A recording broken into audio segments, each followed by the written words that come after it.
Hi, everyone. Welcome to Lift Her Weight podcast episode 2. And this podcast from now on will be produced with Michelle, my hero, and with me. And we are going to make it our own and yours too because we want you to find something and relate maybe. Whether you're a guy, whether you're a woman, whether you're bodybuilding, whether you're lifting, whether you're not lifting, we just want you to find something that maybe will kind of call on you and you will tell us about it in comments. Yeah. And Michelle, Yeah. hi. Hey. Hey. I people don't really know, and we don't really know each other that much. Yeah. So I remember when the And first time I saw you, you yeah. work as a personal trainer now, Yeah. and I saw you at Movati, Yeah. and I thought, wow, Yeah. yeah, and I thought, wow, she's amazing physique because I've been working out and trying to build a figure, but then I look at you and I said, wow, how long did it take her? And I thought that Yeah. you looked amazing. I was scared a little bit at first. Do you get that a lot? Um lately no, like some people do approach me, but I find more extroverted people approach me. But yeah, I don't know. Like sometimes I get people come up to me and other times that I don't. So And what do people tell you when they approach you? well, like the other day, I had a mom and a daughter come up to me in the gym, and they were like, "Oh my gosh, you look so good," La. And I'm like, "Thank you, thank you." And it's funny because I don't even, in my own mind, I don't even expect that to happen. I just kind of like I was telling my boyfriend, like Jeff, I'm like people come up to me, and I'm like, I don't even know how to accept that or deal with that because I don't know how to take a compliment, literally. Why? Yeah. Well, before I used to be really, really bad at it, and I'd be like, thanks. And it would come off like really rude, you know? But because I just don't, like, I don't see myself that way, you know? And I never took compliments well. But now I've kind of gotten a little bit better at it because I've had more interactions like that. Um, but it took me about 4 or 5 years to build a competitive physique. But I had never had the desire to do a competition or go into bodybuilding. It was just recreational at first. But I just fell in love with the sport. It teaches you so much about like just life in general, and especially delayed gratification. So it feels like to me, bodybuilding is something that like the physique comes after, right? Like it's just the physique is a bonus that you get from putting in the hard work. I did never thought it that way. Why I started my journey was more because I actually wanted to take control of my body and my physique. Like you, I have very hard time. People approach me and say, "Oh, you look amazing. I Yeah. wish I have." Like I had women come up to me and say, "I wish I have your body," and I said, "Thanks, but Yeah. it's nothing special." I Yeah. don't think that. Yeah. And and I tell them, for me, it wasn't. It was me taking control of my body, Yeah. and again, I remember even the first time when I approached the coach, I told him, I want to just learn to build my body. I don't care about competing. Yeah. Yeah. And but I had a different experience. I went through pregnancy Yeah. that was very difficult, and I had a very I had to have 2 surgeries afterwards because of Yeah. it.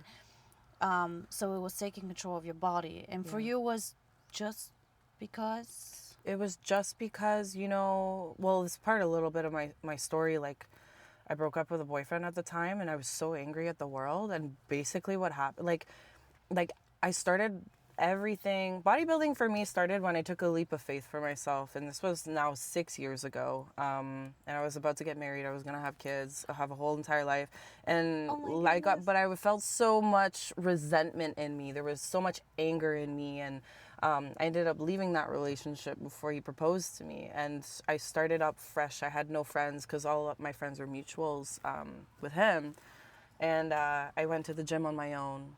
And it's funny that you tell me the first time that you saw me because that same thing happened to me 6 years ago. And I walked into the gym and I saw this girl and I was like, holy shit. I'm like, if I could just look like that girl, I would feel like I'm on cloud 9. And at the time I was 110 pounds soaking wet. I was this tiny little thing. And I had so much anger built up in me, you know, because I was like, fuck men, I'm so done with them, you know, they tell me what to do, you know, I'm not gonna be a housewife, you know, I don't want kids right now. So I met this girl and she was badass. I was like, let's go. A friend of mine introduced me to her because I was a little bit shy to go up and talk to her, right? Because I was very insecure at the time, very low confidence. And so anyway, she took me under her wing and we started training together. And then through that, I also met my boyfriend, Jeff, now. And then he also helped me. And so I had people who have been doing it longer than I have kind of like take me under their wing, and I started training like a classic physique guy, a classic physique pro, right? So I built a feminine version of what a classic physique guy is, which is figure category. Yeah. And Did so you ever anyway, think about the categories and where you're Nothing. gonna fit? Nothing. I just kept building and building and building, and then it got to the point where it was like, okay, Michelle, you're too big for bikini, you're too big for wellness, like there's no way with your shoulders, we're going right to figure. So it was crazy because usually when you start bodybuilding, you'll start like bikini, you'll do wellness, but because I was building for like 4 years prior, it was Wow. like, yeah. And then under the direction of Jeff, like for me, it was, you know, the thing in bodybuilding is it's a individual sport, but it's something that you don't like, you're not alone in the sport. You have to have people and support that lead you to where you are. So for me, when I see a beautiful physique, I know that, I mean, it's that person's effort, but it's also other people that instill qualities in that person and help them through. Because nobody does this sport without guidance. I can relate to that. Yeah. Because, you know, I'm at the beginning. You're a more advanced. And I remember when I was telling you, I said to you, remember one time I met you and I said, and we were just, again, it was like a second or third time. And I said to you, Yeah. Michelle, I don't know anyone. I feel alone. Yeah. It's just me and I'm figuring it out. And it's so tough to find the right coach, even like the right trainer to help you connect with the muscle and like to understand that it's a very specific thing when you're training. It's a specific muscle that you need to engage. It's not just like a freaking throwing weight, right? Yeah. And that's the art of bodybuilding. And I felt alone. Yeah. And I'm still building that support system around me. You're one of, like, I keep saying, like, it's like an angel came to me because I got so inspired when I saw you. And then but I don't, how do you build that system around you? You just trial and error? You mean like how do you build people around you? Just It's just I have a saying, it's a common saying, birds of a feather flock together. So you literally just gravitate in terms of energy to people who are similar to you. And I find that everywhere that I go. Yeah. So since I started my bodybuilding journey, it's just been like, as soon as I feel a friendship connection with somebody, I'm just like, okay, good, they're good shit, you know? Yeah. We're good, you know? And then like, you need that community, right? So, and like I was telling you, I was like, I need like more people here, you know, like more of that friend and community and people with positive attitude, you know? People who go to the gym, they always want to like better themselves. So you need that energy. You need people who are going to be like, you go in the gym and you're like, oh, they're doing cardio. I'm like, I gotta, you know what I mean? I gotta get to it. And just inspire people who are inspiring, you know? For me too, like having people who are bigger fish than me, you know? Like women who look better than me, you know? I'm like, I literally like, I want that in my environment because then it inspires me to be better, right? Here, kind of like, you know, I'm like, there's not too many competitors in this area, so you don't really feel that vibe. I used to feel that vibe during COVID. We had a really good group, but that is kind of something that if you don't have it, you kind of keep it. Like for me, I keep it in my mind. When I come to the gym, I get myself psyched in that mindset, regardless too, right? But to also have that community is a huge bonus, really. Like, it's so much fun. And you should have fun.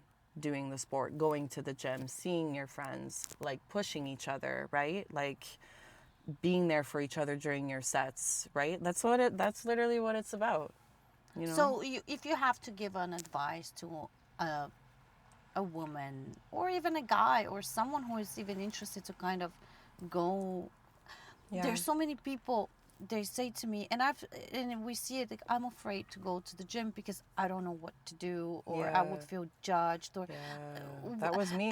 and I was even talking to Fred today, my friend and co-producer. um, he said to me, "Oh, I'm out of shape," and I said, I don't want to hear that you are out of shape. I'm out of shape. Yeah. Because we walk into the gym and the goal is to walk in and not think about how shape you are, how not in Yeah. shape you are. You're here to better yourself. Yeah. Every time you do a little better, if you can walk out feeling that you maybe just did one more rep, or you had that connection a bit more today, or you figured out something that is not quite there, you're like, okay, Yeah. oh, I'm gonna ask Michelle next time about my trap, right? Yeah. It is what matters. Yeah. And this is a thing, and I say this to all my clients too. It doesn't matter where you're at in your journey, the feeling is still the same. You still feel the pain regardless. Still give your 100%, and that is the beauty of this sport. Your skill improves with the way that you move and whatnot, but that feeling is still the same. Whether you're like seasoned or you're beginner, you're still thriving. You're looking for that pain, and it never changes, right? So people get discouraged. They're like, oh, like I'm so weak, blah blah. It's like, yeah, the gravity's supposed to win. I don't know what the fuck you're talking about. Like, you know, people who get frustrated are like, oh, I'm so weak. I'm like, that's great. I'm like, I could take 5-pound dumbbell and keep going until I can't anymore, and that I feel great, you know. But it's also that aspect of humbling yourself as well, right? Because like I started powerlifting with really bad form, and I in the beginning I did think like that.